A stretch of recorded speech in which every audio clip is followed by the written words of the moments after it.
Please rewind this cassette. So, for no good reason outside of entertainment for those who enjoy the suffering of others, and that would be everyone, I decided to watch Toy Story every day for a month.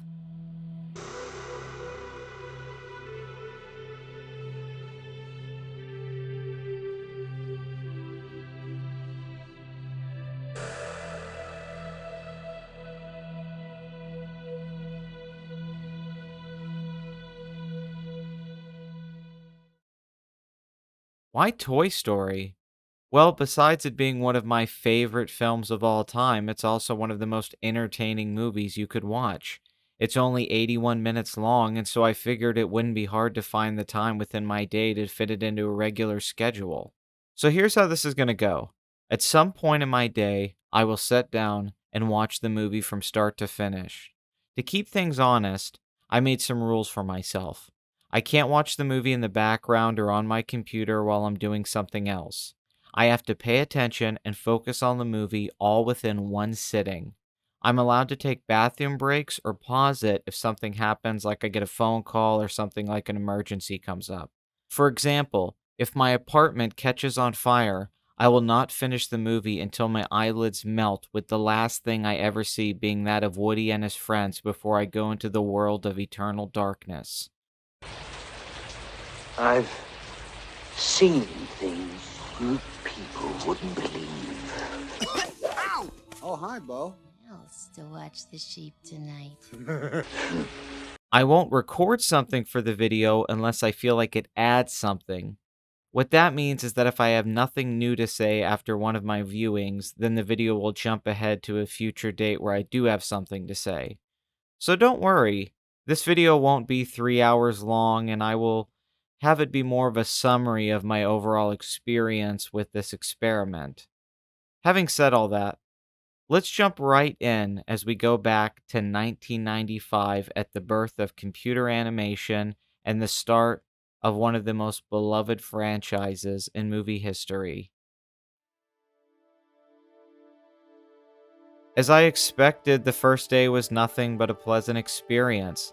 I hadn't seen the first movie in a long time, but the thing about Toy Story is that it's one of those movies that's so iconic that every time you revisit it, it brings back memories of all the previous times that you've seen it. I was 5 years old again, going to my local cinema with my family to see this magical experience that seemed to come out of nowhere. I remember the theater parking lot being full and this general feeling in the air like excitement from everyone that was there. My father wasn't a big fan of animated movies, so in general, we didn't go to the theater a lot to see movies like this. My mother would sometimes take me to go see a new Disney movie, but a lot of the time, I didn't catch them until home video.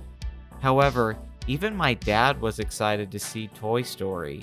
What followed was a truly life-changing experience. The only thing I could compare it to is how I'm guessing people felt in 1977 when they saw Star Wars. Nobody had ever seen anything like this before, and when the credits rolled, you knew movies were never going to be the same again. All I could think about during that first watch was the technical aspects of the film, something I think I appreciate now more than I ever did. In fact, if you go back to Siskel and Ebert's review of Toy Story, they mostly focus on it as a technical achievement and hardly bring up the story or characters. And the houses all looked good. And as you said, the street rushing by in the chase sequence, terrific. So I was caught up in it visually. I love the way they did the animation. They even went to this extent. Buzz, the spaceman, has a plastic shield across his face. You see all the reflections. Now that's very expensive. They didn't have to go to that Little details depth. like, for example, the door has little Smudges, fingerprints on it, so it doesn't look all perfect like animation sometimes does.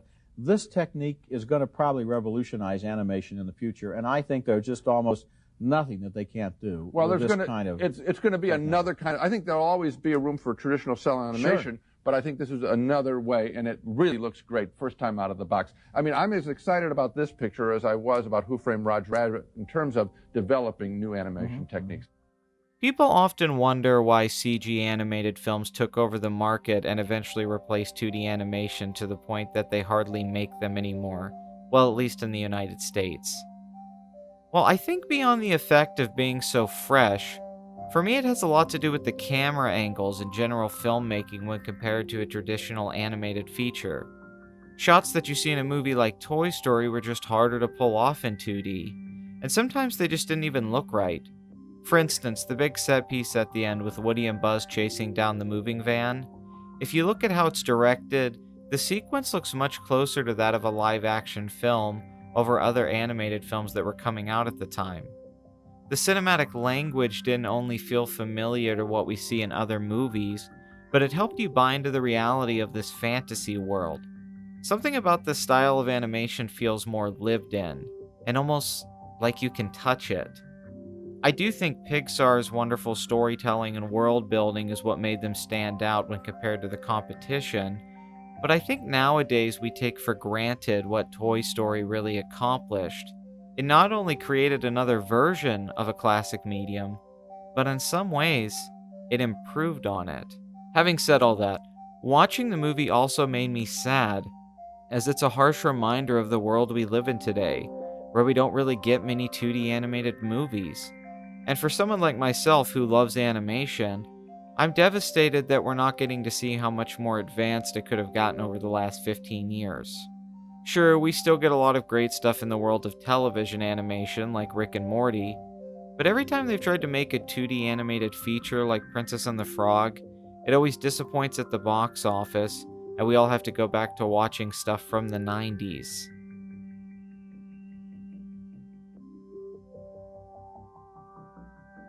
I just wanted to say, the opening to this movie is absolutely fantastic.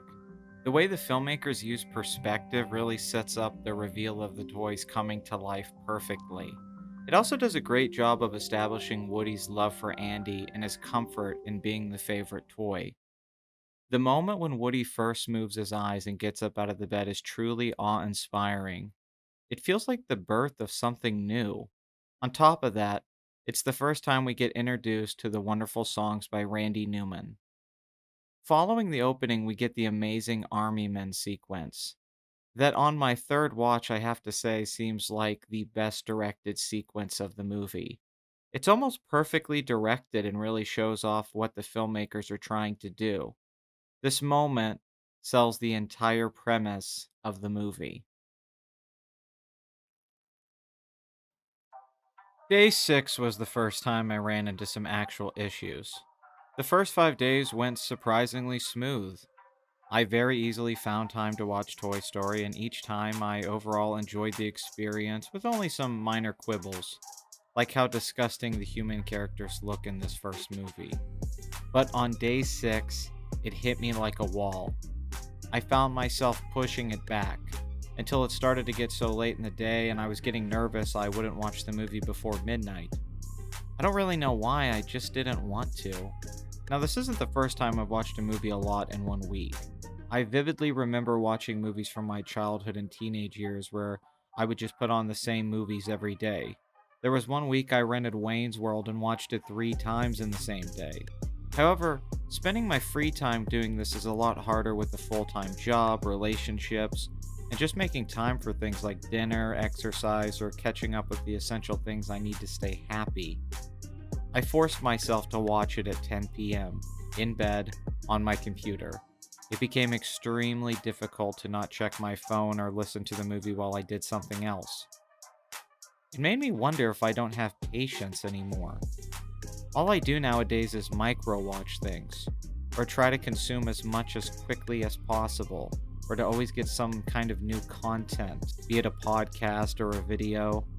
It's almost like I've trained my brain to be wired differently, that I don't have the ability to put aside 81 minutes and just focus on something. I didn't have a good time.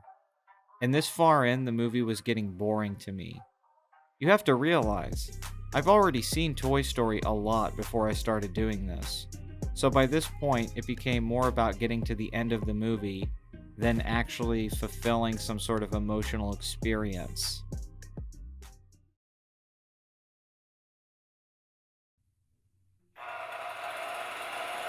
Finding time to watch the movie every day started to become extremely stressful. On my days off work, I just watched it in the morning. But on the days I had to go to work, I had from 5:30 to midnight to watch it. So if I had a lot of stuff to do that day, there seemed to be no way I was going to be able to fit it in. At this point, I started to consider changing some of my rules, or maybe taking a break and catching up with it on a later date. I mean, if it wasn't possible, what was I supposed to do? Did it still count if I watched it twice in one day? So that makes up for me skipping out on the day before. I wasn't sure, and I don't think it's the same thing. This wasn't about watching the movie 30 times, but more about watching it once within the time frame of a 24-hour day. After a lot of thought, I made the decision to commit, at the cost of others. And by this, I mean I would have to cancel things with friends or family to watch Toy Story. I'm ashamed to admit that I would lie to people, too upset with myself to tell anyone the truth of what I was doing with those 81 minutes each day.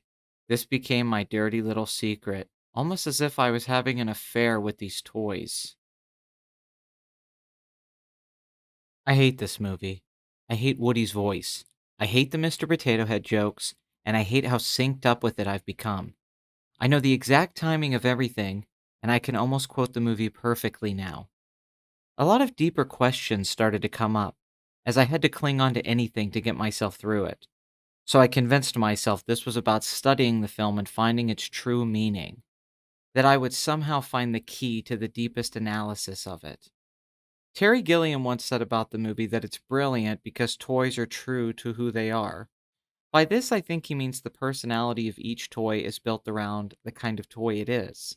So the characters themselves don't have agency, but to a degree are living out predestined paths based off what they look like. Then I thought, isn't that the case for all of us? Do we actually contain a free will? Or is every decision we make simply based off genetics? Is the subjective human experience nothing more than an illusion?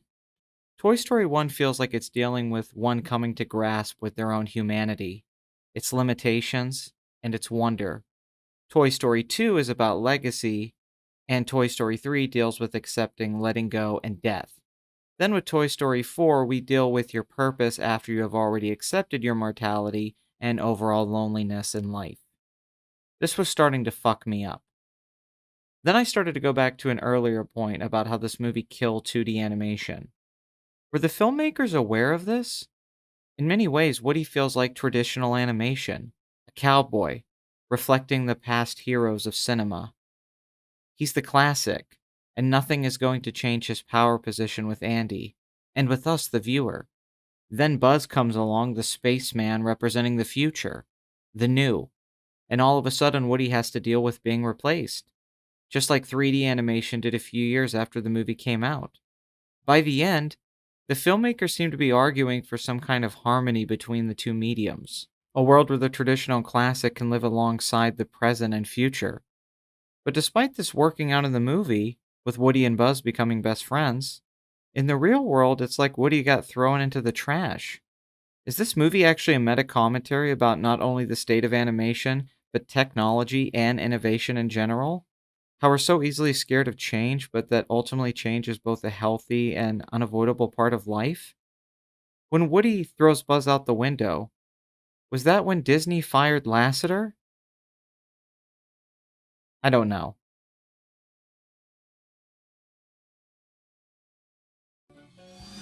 Buckle your seatbelts as we launch into cyberspace for an insider's look at the secret world of Toy Story.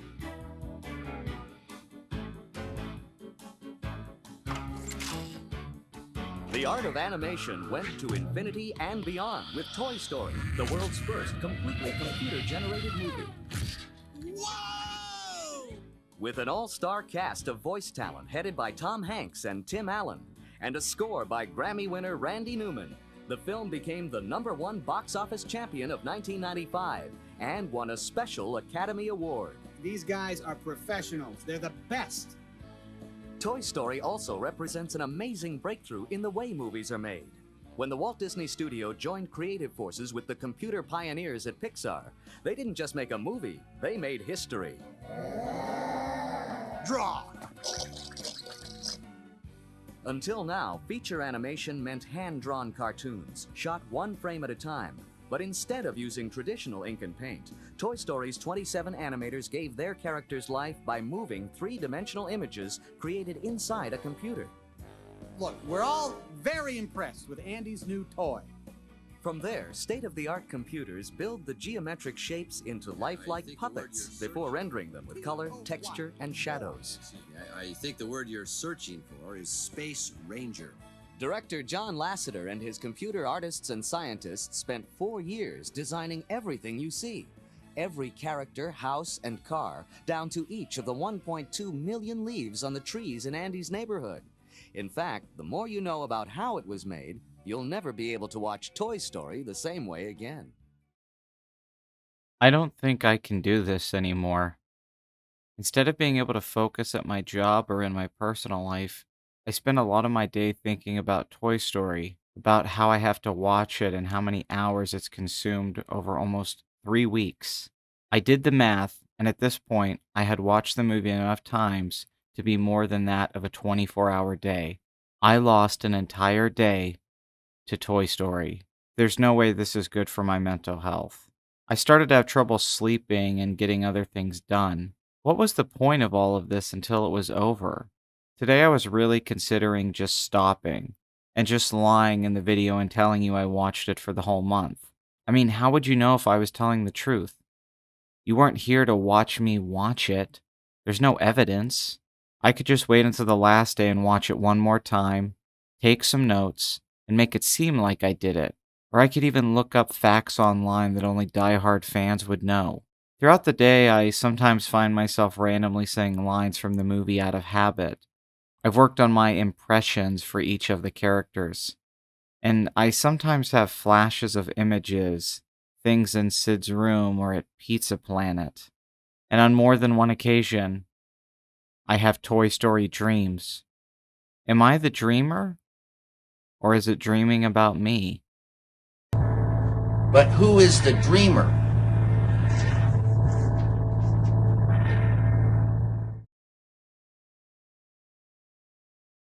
Just wanted to record and say today was by far the worst day I've had during this entire thing. I got into a fight with someone that I care about because of the movie. When they confronted me as to why I've been so distant lately, I had to confess it was due to Toy Story. The answer was, as you could imagine, not satisfying, and it got ugly. I won't share all the personal details here, but at one point I was called a childish fucking asshole. And I am. When they asked me why I was doing this, I tried to make the point that this was important. It was for a video. It was for some art that I was working on. Then it hit me. What if nobody watches this? What if this only gets like 200 views and I did all of this for nothing?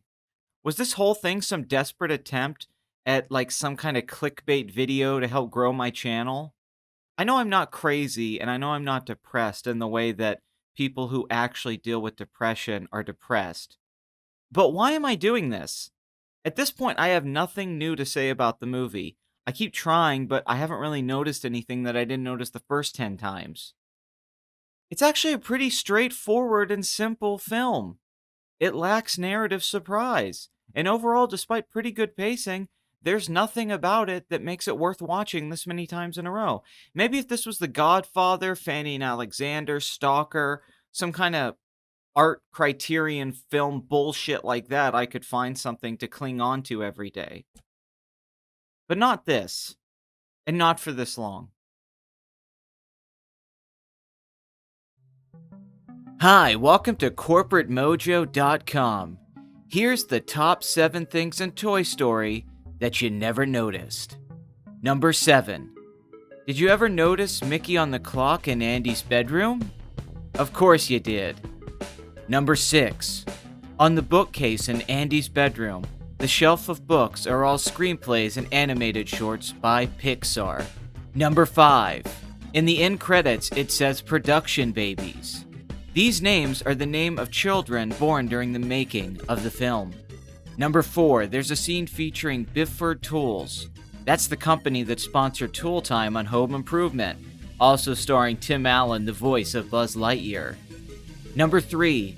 The carpet in Sid's house was inspired by the Overlook Hotel from Stanley Kubrick's The Shining. Number 2. The for sale sign outside of Andy's house says virtual reality.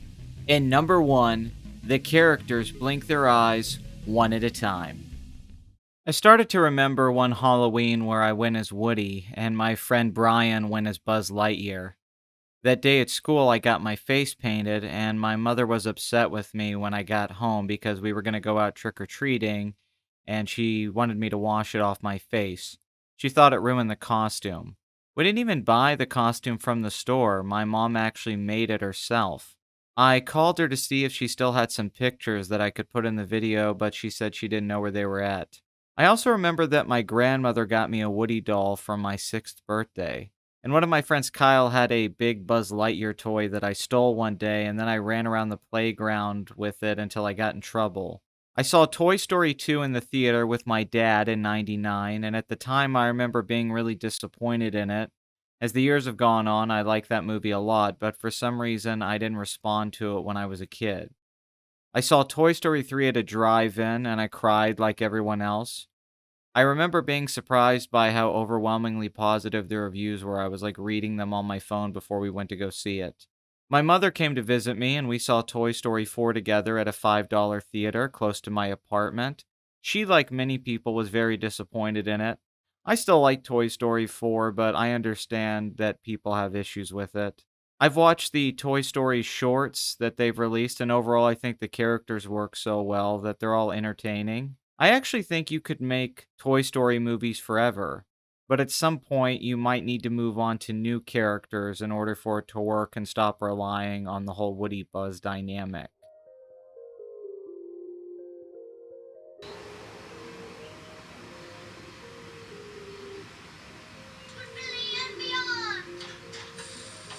Oh, all this packing makes me hungry. What would you say to dinner at, Pizza Planet? Pizza Planet? No one's ever attempted a double bypass brain transplant. Now for the tricky part. Players! I don't believe that man's ever been to medical school. You've got wings. You glow in the dark. You talk. Your helmet does that whoosh thing. You are a cool toy. Maybe Andy will get another dinosaur, like a leaf eater. That way I could play the dominant predator. Quiet. Ollie's first president is Mrs. Potato Head. I think I found my second wind and I'm starting to enjoy the movie again. I think it has something to do with knowing I'm so close to the end of this. So I'm enjoying the fact that I've only got to watch it a few more times. For a while there I was checking out during large chunks of the movie, sometimes almost falling asleep. Now I'm able to watch the whole thing from start to finish with little issue. And I'm starting to like the characters again, even if it's hard to not see Woody as an asshole after 28 times. I love the scene at the gas station where Woody fights with Buzz. There's something about the tone of this part that stands out from the sequels. Even after seeing it so many times, I'm not really sure what it is. There's something special about the second act of this movie. Maybe it's because we weren't as used to the Pixar formula at this point, in the same way the first Iron Man movie still feels fresh in the Marvel Universe. There's real discovery here.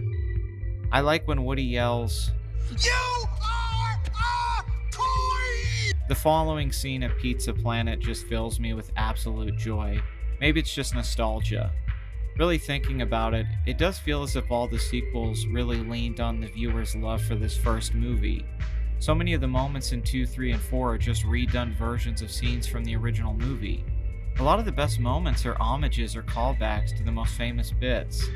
A good example is the claw, the big moment in Toy Story 3 when the aliens save Woody and pals. Now, this is a moment that works on its own, of course, but it wouldn't work the same if it didn't remind us of the claw machine gag from the Pizza Planet sequence. Beyond that, the sequels all have a similar villain and structure, whereas the first film really benefits from spending so much time in Andy's room. It's actually a real shock when Woody and Buzz leave it and have to journey out into the real world. Sid's room plays as a near-perfect nightmare version of Andy's, and in general the movie feels fresh every time they go to a new location. The filmmakers did a really good job of expanding the world of the movie, actually pushing themselves and being super ambitious. They're not just relying on what they had. but they go beyond your expectations, and overall, the movie feels like a much bigger adventure. This movie's actually pretty good.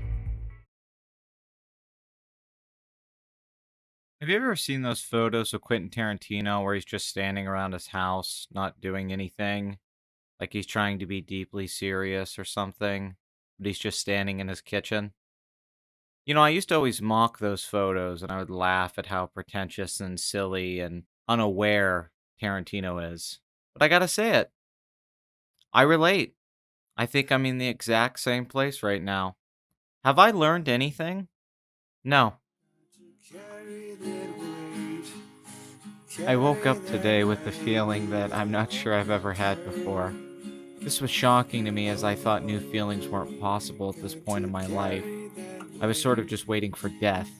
For the first time in a long time, I feel free and looking forward to the day after today. This must be how Bill Murray felt at the end of Groundhog Day. My time loop is now complete, and it ended exactly as it started, with me watching and enjoying a movie. Knowing it was the last time made this viewing that much sweeter. I had assumed it would be a similar feeling to that of finishing an intense workout, just trying to rep out in those last few minutes before you're free. Instead, it was a bit anticlimactic and familiar. It was the same as saying goodbye to an old friend, as the real goodbye was much earlier, but you never acknowledge it because it's easier to let it fade away. The end of Toy Story takes place during Christmas, with Andy getting a new puppy. Not only was it a gift for Andy, but the puppy felt like a gift for me. It was over. It was all over. Toy Story, you no longer have a friend in me. I think I'm going to rewatch The Matrix.